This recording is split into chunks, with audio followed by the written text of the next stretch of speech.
আসসালামু আলাইকুম। এখন আছি চুয়াডাঙ্গা জেলার আলমডাঙ্গা থানায় আলতাইবার মোড়। নির্বাচন প্রচারণা ত্রয়োদশ জাতীয় সংসদ নির্বাচন উপলক্ষে পুরো এরিয়াতে দেখেন পুরো দোকান পাশা সকল বন্ধ হয়ে গেছে। আপনারা দেখতে পাচ্ছেন ইতিমধ্যে রাস্তা পুরো ফাঁকা হয়ে গেছে।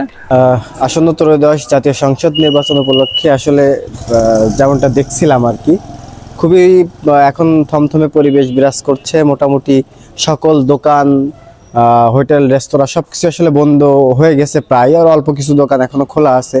সন্ধ্যা থেকে দেখছিলাম যে সবার মধ্যে একটা নির্বাচনী আমেজ কাজ করছে। অনেকে যারা ছুটিতে বাসায় এসেছে তারা দল বেঁধে, বন্ধুরা যেন একটা ঈদের আগের দিন যেরকম একটা আমেজ থাকে সেই আমেজ দেখছিলাম।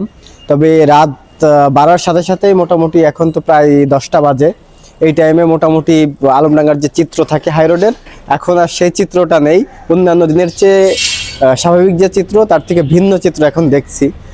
সকল দোকানগুলো আসলে প্রায় বন্ধ করে দিয়ে মানুষেরা বাসায় চলে যাচ্ছে। আর যেহেতু গাড়ি ঘোড়া বন্ধ, তো সেহেতু আইন শৃঙ্খলা পরিস্থিতি মোটামুটি এখন পর্যন্ত দেখে খুব ভালো মনে হচ্ছে। আইন শৃঙ্খলার যে বাহিনীগুলো, আনসার এবং সেনাবাহিনী সহ অন্যান্য বাহিনীগুলো বেশ তৎপর।